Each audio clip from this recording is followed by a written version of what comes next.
Hi Anupreet, thanks for coming on the podcast. And this is the first podcast we are shooting. And I'm glad that you are here as a guest.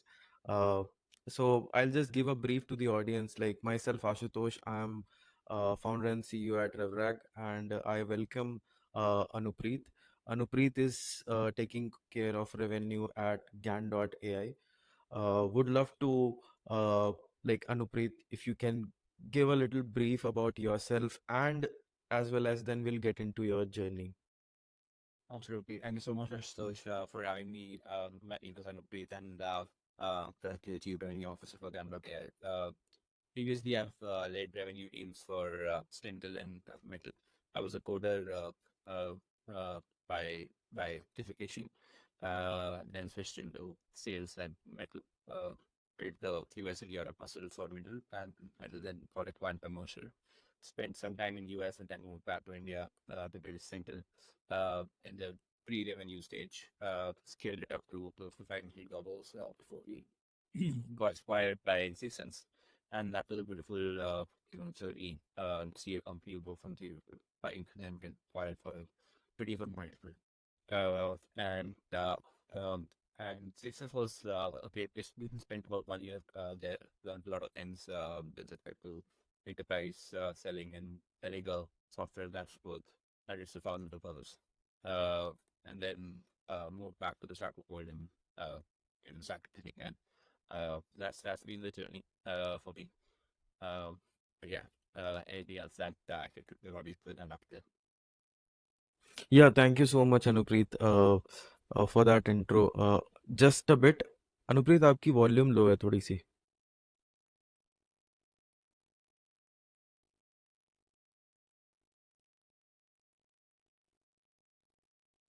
अभी बोलिए. Output वो भी best तो full पे है मेरी side से. अच्छा, आपके साइड से वॉल्यूम फुल है, ठीक है. हाँ. Cool. I think then there might be some other issue. ठीक है, बट हाँ, रिकॉर्ड सही से हो रहा है. ठीक है, we'll get into that again. Thank you so much for that intro, Anupreet. So I have spent time with Anupreet at Slintel. So lucky to have been working with Anupreet at Slintel. Uh, so I think Anupreet, you have been a seller almost your career, right? You were a coder and then switched to a seller. So how was that switch, and like why did you actually switch to uh being a seller? So I think for me it was a realization as a coder that I will never be able to be the best coder in the world. And if you know that that एक lifetime में you'll never be able to be the best in what you're doing, then what is the point Hmm. of you trying to do that?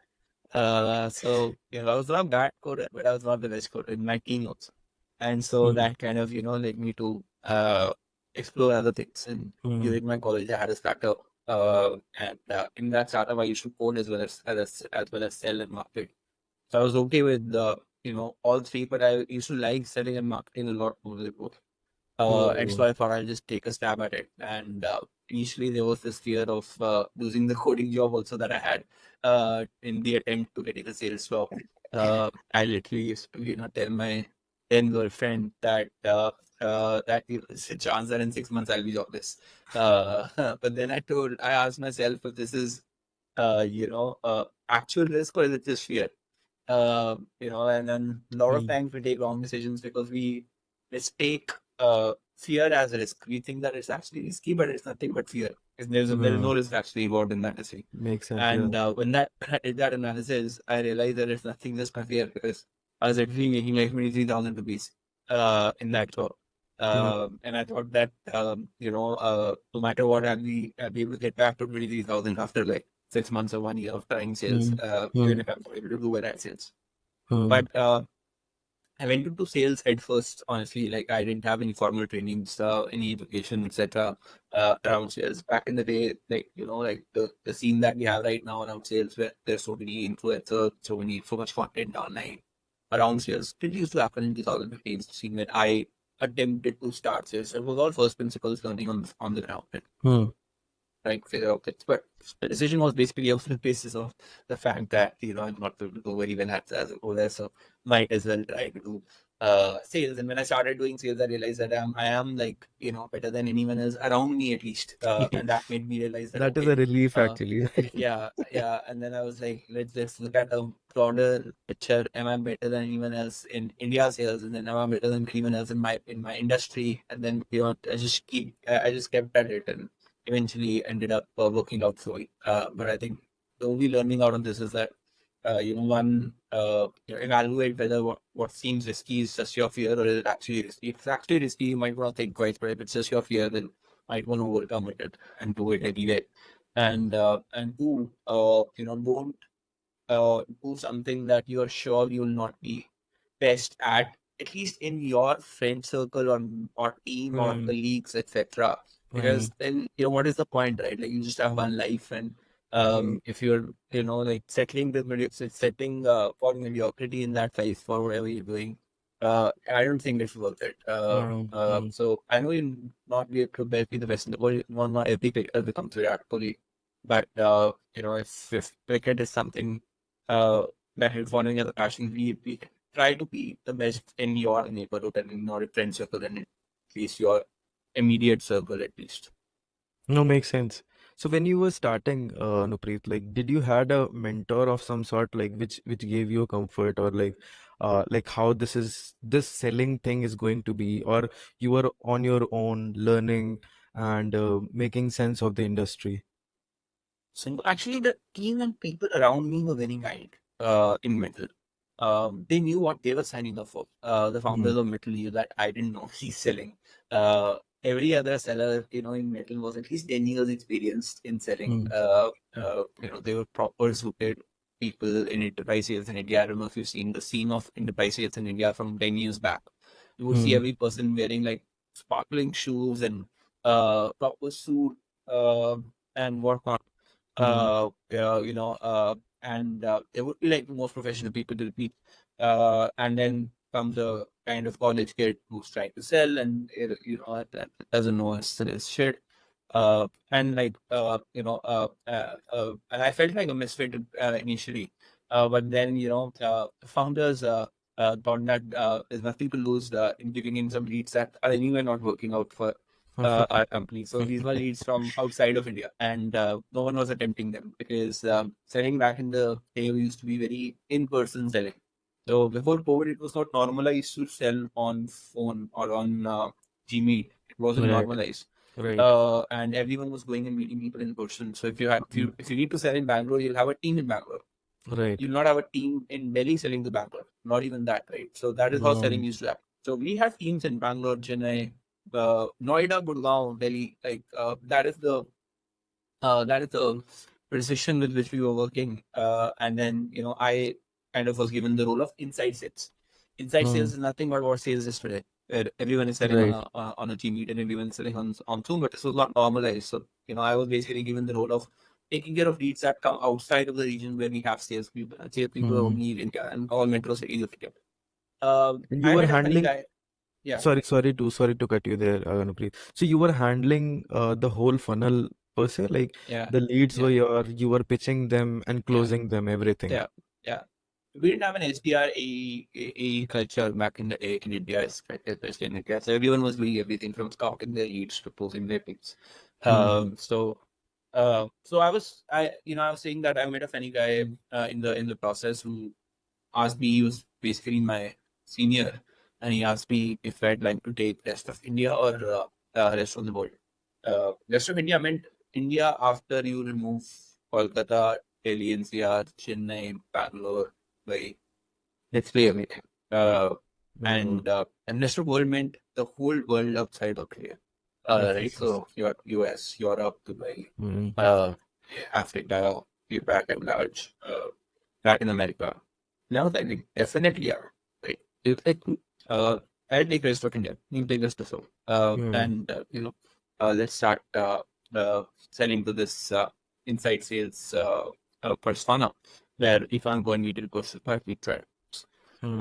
I understand his decision was this is the fact that my life will be 9 to 6. I don't have to wake up early take calls in Singapore. Then I Mm, don't have to stay up late, take calls in US and that. mm, And I was in my, peak of hustle mode at that time, and I had to make things work at any cost. mm, So I would literally take a call at 6 a.m. in the morning and literally take a call at 3 a.m. in the night. mm, You know, uh, to meet, both timings, right? mm, APAC and US. And it just worked out. I used to obviously take a lot of help from people around me, from that senior, but also from other team members. A lot of people were kind enough to sit with me, tell me how to write a code email, tell me how to what is a good code email, what is a bad code email, etc. What is working out for them. mm, uh, I would spend extra hours in the office to just take help from these guys whenever they're free and learn from mm, them in the first 2-3 months. But to everyone's surprise, I was done with my annual target in the first 3 months. mm. Uh, so a guy who entered the sales world assuming that I will not be able to do a single sale in 6 months and I will be thrown out, actually met his annual targets in 3 months. So from that point onwards, I never looked back. So was it not intimidating when you were selling in to Indians, right? And then suddenly you start selling to the world. Was it not intimidating for you to basically uh, talk to those folks, explain in their language, in their accent, or with their speed? Because selling is not just telling things, right? It is also understanding it in a better format so that you are able to uh, explain them whatever they need, right? So was it not Yeah. intimidating for you? So initially it was, especially, and when you sell to the whole world, you realize where can you actually sell easily versus not. Right. So to my surprise, only like X percentage of people in the world speak English natively. Right. So there it was definitely intimidating. Right. Because you are not a native speaker and you have an Indian accent, you might be making some grammatical mistakes, then it might look very Mm, stupid. When you pitch to a native English person in his language, a foreign language, right? But right. it was very comforting when you were doing the same. You're up there, they're also struggling to speak English, and you're also struggling to speak English, and there's this empathy that has been created between the both of you, and you're trying to Right. feel bad for the other person, and both of you are trying to make things happen, and you're a lot more comfort when now imagine this guy trying to buy from an American as well. He will be intimidated to buy from an American because he doesn't understand half of what that guy is saying. So it eventually ended up becoming like a comforting conversation that people from Mm, Europe, people from Latin America, mm. and other parts of the world where English was not their first language. In fact, it's funny. My first two years speaking from Ghana, Oh, a region which no one actually even attempts to sell to, right? And it wasn't a small deal. It was a $10,000 deal I got from Ghana, and my first ever closure. very And the funny nice. part is that, and that's what gave me like an understanding of what Ghana is. The company's name Mm, was McKinsey Consulting, like okay. McKinsey, but MIKE, because the guy's name was Mike. So I was like, wow. I mean, what we are doing with brands in India, they are doing it with the consulting companies in Africa. So they literally had a consulting company competing with McKinsey called McKinsey. That is epic. So that was great. That that was the lucky days. So now coming to your current basically work, right? Now like you have sold millions of dollars of software to America, like North America, overall, like globally, right? And now you are basically heading the revenue function. How it is, like how it has changed you as a seller. Uh, Earlier, like you had a boss, right? Now you don't have per se a boss, but you actually have a whole team which is actually working for you, has quota. You also have quota, but it is majorly like you are leading the team. How it has changed you from what you were at, let's say, Slintel, and now at GAN. Yeah, I think I'll first talk about things that are still the same, right? So things Hmm. that are same include like my aggression. Things that are same include the fact that I become a kid every time I see an exciting deal. It gives me the same excitement.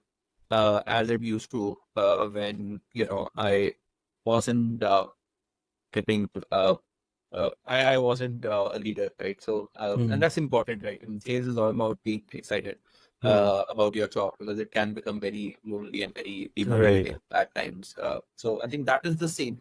What has really changed, I think, is nothing in sales actually. But it has a lot of things have changed in what like leadership has taught me a lot of things that I implement on a daily basis, but also it's made me a better person overall. Hmm. I was very immature when I started. I was uh, for the lack of better words, I was snobbish in my early days when I got the success. I would think of myself as better than everyone. I was show it to people on their face. Hmm. I was a typical like so if you don't channelize the energy of a salesperson, he can become like Hmm. very snobbish. And Uh, so that is exactly what I became. I right. was like one of those people who would like bring up in conversations that this is what I'm doing, and this is how much I'm making, blah blah blah. Hmm. Just leadership humbles you, and so and that's what happened after the exchange that happened in the last 5 years or so since I started leading big teams. Hmm. Hmm. You realize that those quick wins and those one-time win deals or spike deals don't mean anything. At a leadership level, you just cannot happen. You cannot just cannot see good quarters back to back forever. Right.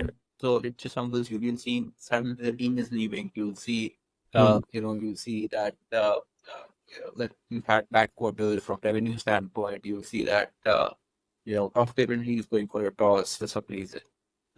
You see that some key customer is churning. So like Hmm. while the best of the entire team comes to you, the worst of the entire team also comes to you, right? And you Uh, can't be having like 10 rock stars in a 10-member team. So there will be like three or four that are not the best. They're also affecting your numbers. And then you realize that as an individual, even if you are a through and through rock star, you can't be that as a leader. And so it just humbles you.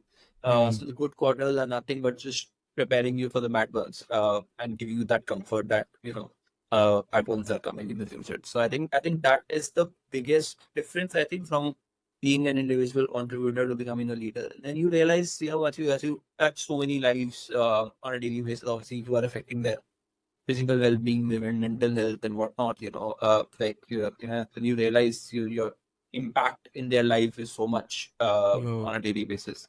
That further humbles you. That like you have to behave to begin with. Which you don't have to. If you don't want to, as an individual contributor. And then you have to behave in a certain way because if you're impacting more than what you think in the other person's life. So we know how to consider it. And those are things that I think have changed over the last few years. But I think innovation is the one thing that has not changed at all. The excitement for sales is not. So you have mentioned aggression, right?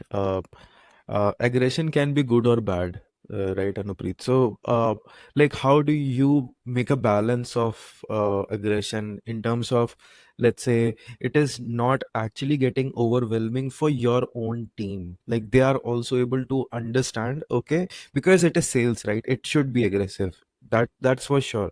But there should be a balance of aggression so that their mental peace, a seller needs to be in certain aura or a mindset that it is the deals are not getting affected. So how do you basically maintain that aggression of sort? Firstly, I don't know if I'm in that in fact equilibrium. Hmm. So uh, I try to follow like a certain decorum when speaking to the team. So it's not whole for first stream on the ground. It's not uh, not dead by company that starts with B and ended with that I experienced in my team. And I'm very careful about building like a solid culture with, with my with my team. But it does get aggressive, Hmm. not just at sales, but also at the sales meetings. Hmm. And when I say aggressive, just holding people accountable for their numbers. Makes sense. Yeah. Just telling people that, it's not okay, uh, like not give your 100% because the rest of the Hmm. team is doing that for everyone's success and more Hmm. than anyone, your success. Like you're the one who gets commission for the Right. product that the engineer is writing code for Hmm. and fixing bugs in the middle of the night. And so like you can't be like working 3 hours a day. Hmm. And if that was what you're planning to do, then this is not the best. So uh, Makes so sense. like I make it very clear what is Hmm. acceptable and what is not. And mostly I find that has been that most of the people that I've asked to leave have been asked to leave for their inputs and not for their outputs. So I try to be as patient as possible if the outputs are not coming in. But if the inputs are not going in, I don't wait for more than 3 months. So This makes that's sense. the Perfect sense. I think yeah. there is a saying as well, right? If you can't change your inputs, you'll never see the output changing, right? So, that makes sense. So, what is that it takes for someone to basically join Anupreet's team? What are those 3 to 4 parameters that you think should be in a seller to join my team? I think one is the intent. I think uh, how much intent do you have to make a difference? Because mostly I've been leading teams in companies that are very young, and you'll Hmm. not see processes. You'll not see proper tooling also sometimes.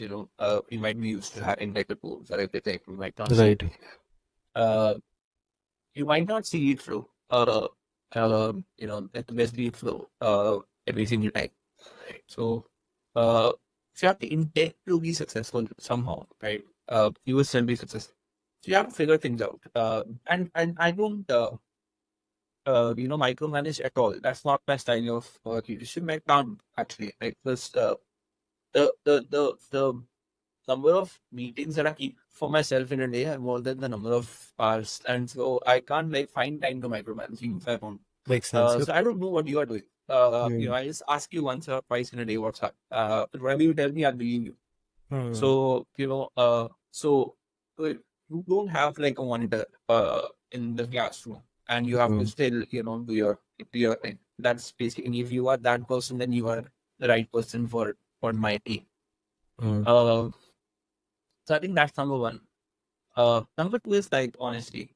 I can't work people who are dishonest. And that's Hmm. been like the second biggest reason for me to let people go. Because if you're so trusting and if you're, not micromanaging, then you have to have people around you who are like immensely honest and you can just take their word for whatever they said. Makes sense. And especially in sales, right? I mean, tend to be a little dishonest, the process of making things happen. And that line has to be drawn Hmm. very clearly with because that just takes the budget work off subject, right? So if you, Hmm. you start lying with the team, you start lying with the customer, it leads to churn, it leads to team disbalance, it leads to a lot of things. And a salesperson is like a type A personality, right? So it's very easy for Hmm. a salesperson to say lie and move forward. Hmm. But that's not acceptable in my team. So that's the other thing, right? And lastly, like just bringing your A game every day to work. Hmm. And I said that multiple times, and I said that again. I don't believe honestly in work-life balance as a seller, especially in a seller's life. If your work is working well for you, your life will be very sorted. Trust me on that. Hmm. Like you won't have to worry about your life as your work. If your work is doing better, if you're 10% quota attainment, 20% quota attainment, and then you think that it will chill for the rest of the day. That's not true. You'll always be Hmm. job hopping. You will always be, uh, uh, unhappy, etc., stressed. There's no point in trying to find a work-life balance. So basically, just be available whenever your client wants to be available. Just be available whenever the need is being put.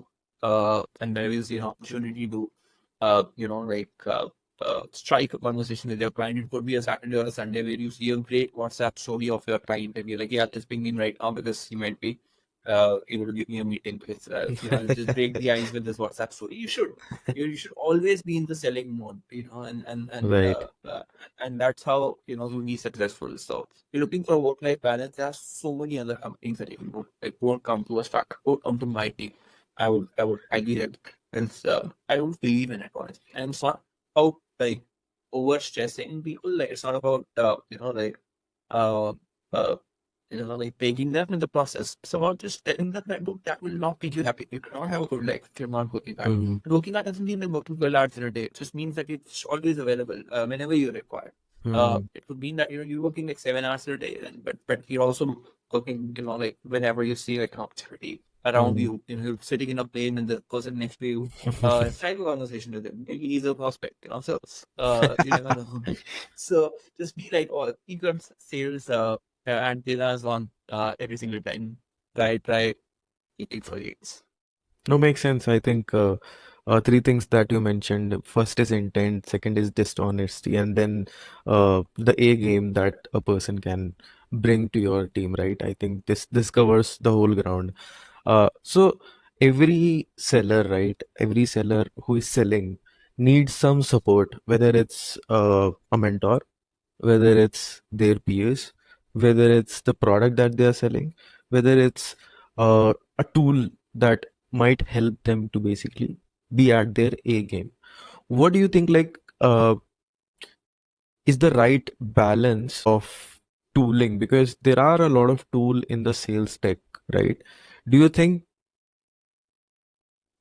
people tend to focus more on tools rather than their own processes being run very smoothly? Is there a team that you have found, you have seen, which doesn't use a lot of tools but is performing really well? So my whole India sales team uses almost nothing as a tool.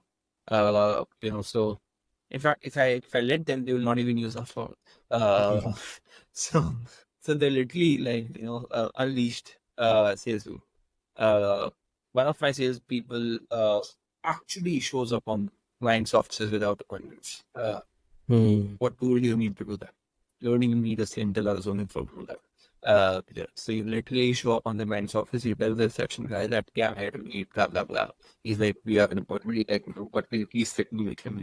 He's like, no. And then you ping him or whatever, you ping him on LinkedIn that you're sitting in your office, please come home. And then you probably speak to every person who's working out and hey, can you tell this guy that I'm here to meet you? He literally does that in 2024. And I have not done that in my life, right? So, so you get pleasantly surprised I, with techniques that people who have all these three things to be Hmm. successful. And so yeah, I mean, I've seen these teams that don't use a lot of tools, especially the India sales teams, actually, across, I think, companies, but especially my India sales team is not using, they just using references, they're using, they're, they're using, their network, they're using hardcore aggression, show up in someone's office, WhatsApp people, they find a photo that, Hmm. can you get a meeting? What's All up? people on their cell phones. I have to like a meeting. Hmm. Put up like another salesperson is just putting up very interesting LinkedIn posts about what we've already done, and everyone who likes his LinkedIn post with interest to the end that we want to know more. We are using PR in India to get a lot of leads there. And there's this one campaign, just go PR around and let people know that this is something that we have done. Uh, and some guys don't get permission to write their order campaign that we're very proud of. The brand is like, no, Hmm. sorry, you would not mention that you done it. Then, as things that sources most and manual marketing get it from their secret sources that they've done it and they mention that we've done. Exactly. So just trying to get shit done with with by hook or by crook. Hmm. And India is just working on like that.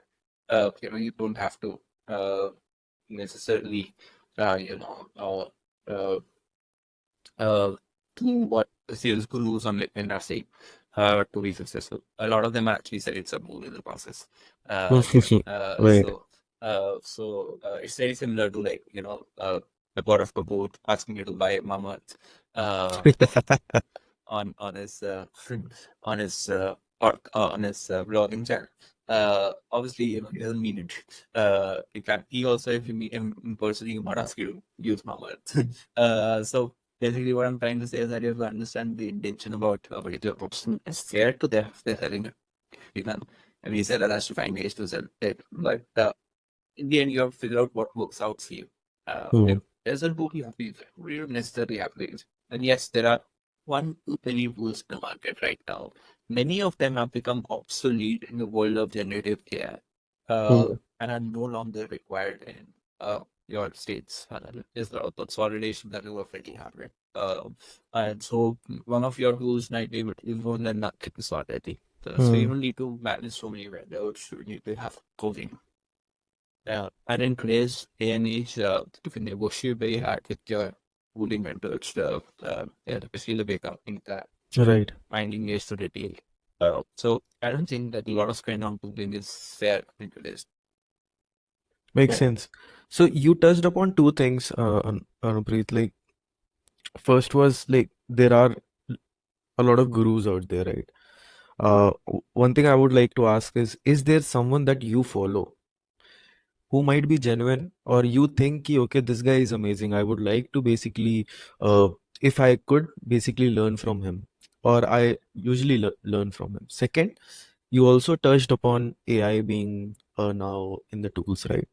That is the separate topic we can touch upon, but would love to know if you follow someone, or like, is there somebody you think is genuine? So I think most of the content down on LinkedIn, at least that I am following, and we are not following the right people. It's becoming redundant. Like what I'm reading, I've already read 3 years back, Hmm. 2 years back. Just the information, but not nothing. Hmm. Maybe I'm at that stage of my career. I've grown pretty old. I've grown some gray hair very clearly. For me to kind of be like, yeah, thanks for confirming, but I kind of attitude towards most of the things that come on naked, and that's it's also the algorithm. So, if you state the obvious is when you get the most likes in the comments, right? So, what comes in front of me is mostly the obvious, Hmm. uh, and so I will be able to pinpoint a single sales guru as such, but when I say a sales guru, I'm talking about sales influencers on. But Right. then there are so many peers I have, right? I mean, equally getting successful sales teams of friends. I can Hmm. just call and take it from if I need. Hmm. So that is the network that I really value. Hmm. You're exchanging most of the people who are successfully running other SaaS companies. Let's say. Uh, the speed at which generative AI is making a difference in everyone's life, I think no one knows anything right now. And so you have to figure things out first principle. Uh, and if you're not using the right tools that are helping you uh, take your game to the next level. I mean, these are tools that are undiscovered yet. Like using a mid journey, for example, for your sales is not normalized right now. Hmm. Using a chat GPT to write emails, not specifically emails either, but like writing, let's say, poems in an email or song or Hmm. rap in an email Hmm. about your customer is not normalized yet. Taking your customer's photo, spinning it on an image enhancement AI app to make the customer look a lot more jacked up and just taking like a laugh out of them is not normalized. So what I'm trying to say is that as a seller, you can do so many things Hmm. uh, beyond using the tools that influences them up and you tell to be the best in it. There's so many other things that you can do where you're using generative AI, but they're not made for CST. But if you use it, it'll be like pattern disrupting. So everything is just asset pattern disrupting. So if you just disrupt the pattern, you get the attention, you get the meeting. Makes You sense. test and the boring people that everyone else is doing. In fact, everyone is doing you should not do.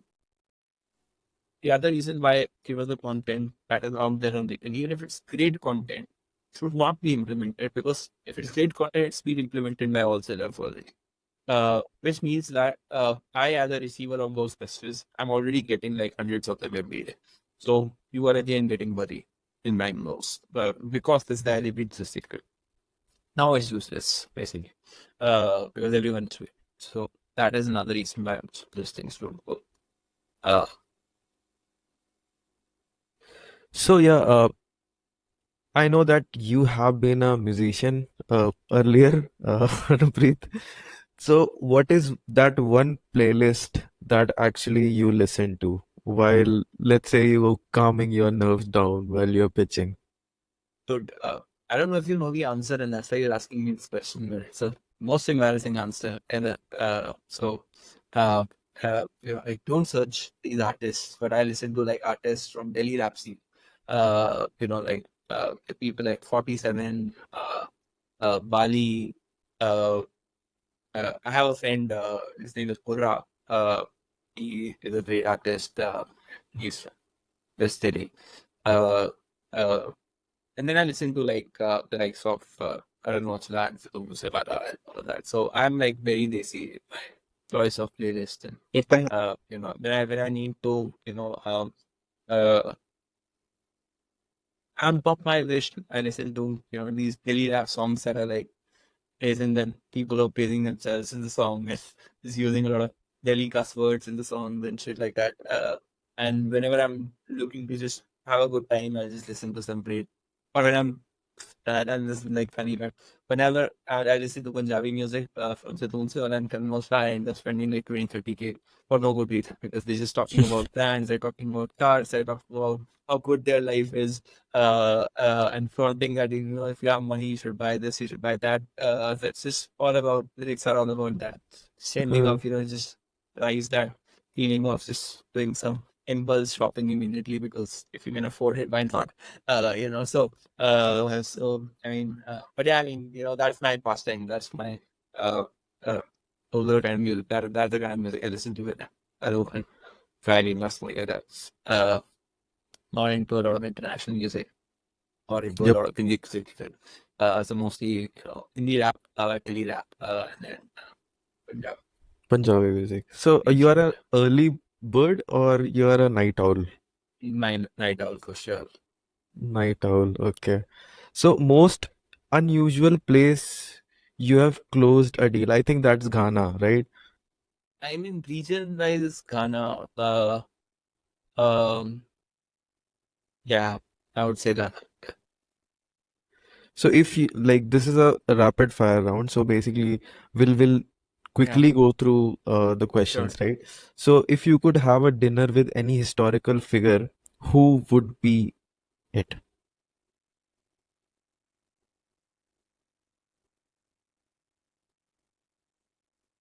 The first person who comes to mind is Mahatma Gandhi, but I don't know why. But it'll be It's interesting okay, to know bro. what We'll what you yeah, have I to do to think. make to the currency of our country.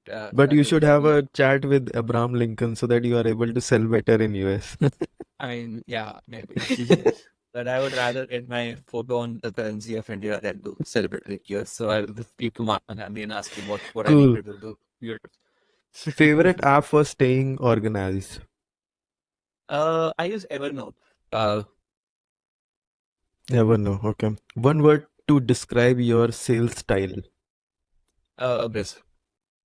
Okay. One word to describe your sales style that your matlab your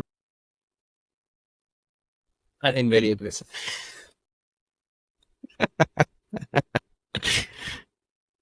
favorite way to celebrate via a deal that is huge and you have closed. I think a good night. Yeah, Okay, very nice. with a couple of champagnes, but without my team, without anyone like this, what I'm doing in the evening. So, what's your favorite sales metric to track? Um, I think the number of basically it's the pipeline. So the number of deals that are coming in the qualified pipeline. This is my favorite metric. Cool, thank you so much, Anupreet. So, last part, I think we haven't heard much about GAN, right? From your own words. So, it is better to listen from horse's mouth. So, would love to know like what you're building at GAN, and what are your vision for GAN, and how actually it can really help people who might be using it. And there was product that you recently launched. Would love to know more about that as well. So, Can is a in a company. It's not truly a product company. And we launch products to use our own foundational models and tell the world how we use them. The long-term vision is to keep reading the raw school foundational stuff from India for the world. Like the vision that then I see is coming. One of those foundational models that the world feels has come from India. Mm. So most of it is coming from the West. Some of it is coming from China. There's not a single foundation model that is used by the world but in love India, and we're very positive that will come very soon, and we want to be one of those foundation models. So everything that you see from a product standpoint, whatever is customer facing, it actually have a version of our foundation product. So we launched a video personalization platform for Indian consumer brands that brands we use it to send celebrity videos to their end consumers from. That was using our text to speech model and our lip sync model. The reason why we built our own video network because the current models were just not good enough for what we were trying to achieve. If you're planning to, create the whole sentence in natural socials voice, for example, you can do that using the current previous models that were there. But if you want to blend one word in a real video that Ashutosh just said, it would be very clearly evident that this is a generated word and not said by Ashutosh because it's being sandwiched in two words that have actually been said by Ashutosh. It has to Mm. be very perfect, but has to match not just the voice texture, but also the tone and the emotion of the Mm. conversation. So that's the reason for building like a world-class text-to-speech model. The first 1 year we were making it better, and we did not release it. But we have plans to release it in the next 45 days for the world to consume. It will also be the first text-to-speech model that will support every single Indian regional language, all 23 official languages of India Very will be nice. supported out of the box on day one of the launch. Mhm. Right now, the best PBS models only support India from India. Right. So that's basically the index with Can. The other thing that our video personalization product was using was it also built in house. That was something that we tried using from the market again. And again, it was very, very average at best. And we had no choice but to build it in house. And in today, we don't think there's any good thing offering as an API that can come close to what we built, especially if just for ourselves so far. And we have the intention to release it to the world. Which means, as PDS and lip syncing becomes commoditized, we won't be the ones commoditized. Yeah. Yeah. And then we also integrated conversational AI offering, which would mean that an extension to our ETS, which is intelligent enough to give answers to the questions. So, Mm. uh, you know, uh, so basically, AI agents that can handle calls, both incoming and outgoing, so that can scale up your call centers better, you can scale up your outbound efforts better without the other person realizing he's speaking from an Mm. AI. So that's basically the other plans with our foundational models. We may or may not build an app or product around it. It might just be an API. We haven't thought Yeah. about it. But we build products on top of our foundational models just to test how good they are, and we try to get money out of it just to see if someone can monetize it. And once we feel confident about it, is when we release it to the world and we show them is how it's done. It's one working product with extra menu, which is doing well. You can think of other ideas and build products about these areas because in generally we're still in the very early days. And so Right. like for the next 20 years, products will be built on technologies like these. Right now, we will have to list what to do with the single layer. And so you have to tell them, this what the world when Google with single layer is Mm. one implementation. A few $1 million are being made out of this already. And so you might want to do something that you think is where we will get this API. And the product that we launched actually was a ELG version of everything that we picked. We wanted the world to be able to use it without having T plus to scale it up themselves into other team members, etc. Mm, mm, So we just launched a product that we call Studio by Gan.ai, where you can record a video. To begin with, like there are video recorders that are end-to-end just a product by themselves. We realize that they should be free in right. today's day and age. So our video recorder is free forever. You don't need to pay to record your video and send it out to your prospect. Video recording and video prospecting is like the very basic prospecting skill that you should have, and like it should be as simple as sending an email or sending an email message. Like that it should be as normalized as that. But because you have to pay for it, and you don't pay to send someone an email message, you have to someone send an email. Is why people are hesitant. I'll have to Right. buy like a $25 to send a video to my prospects, or just send it. They use it as a premium thingy or whatever, right? Like they're not able to use it like water, they're using it like oil. So they're being very conservative about it. That's why like your inbox and mine both have a lot of videos, mostly started with text. But Um, people are consuming videos all day, right? I mean, I'm a lot more comfortable consuming videos. The number of Instagram reels and the YouTube shorts that I'm watching are a lot more than the amount of text that I'm consuming every day. makes sense. Which Yep. means that, like send me a video, I might be more likely to watch it. And so we wanted Mm, video recording to be free. And yeah. so it's absolutely free on that. And the next step to that is that if you are sending a lot of videos now, Um, might as well consider using an AI tool to now scale that effort and send um, the video to a lot more people, because you can't send more than like 20, 25 personalized videos in a day. It takes a lot of um, effort. So to be able to scale that effort, upgrade your stuff the next year. That's when you start paying. Then you can just change Ashutosh one feed to a million different names with just a click of buttons through the CSP. Think of it as mail merge on top of videos. Now, video has um, mail merge capabilities using generative AI, and this scale your video efforts. You can in fact, show LinkedIn profiles of people as well. um, As we talk about it, so I could be like uploading your name and your LinkedIn profile, and the video will be like, yeah, Ashutosh, I was going through your LinkedIn. And in that moment, literally screen shares your LinkedIn profile open, then it's scrolling. uh, You're not doing any of that. Just AI is taking care of that, right? So all of that built in house for reps to scale up their video prospecting efforts. very So it's nice. basically 2.0 of what video prospecting can look like. And for the lazy ones who don't want to record a video at all, we are also launching an avatar in about 45 days or I think lesser, where you can just upload like a 20-second, 1 minute video of yourself saying like Mm, your training script, or just saying that I allow Gan.ai to use this video to create an avatar. And mm, then just put a script, and end-to-end video gets generated. Like you didn't say right. a single word in that video. The same framing, your lip sync, and your voice now says something else completely. And you can be using that for prospecting or percent personalized videos on top of that avatar that you created. So those are all the things that are coming on top of this video back end, and we also think that India is the next step, right? So that was always the plan, and now it's coming to fruition. Very nice. Exciting stuff, Anupreet. Thank you so much again for joining in, giving us time, explaining stuff, and would ask everyone to give it a try. And I have already tried, so thank you so much again. It was great having you. Thanks, Astos. Thanks so much. Thanks for having Thanks. me. Yeah.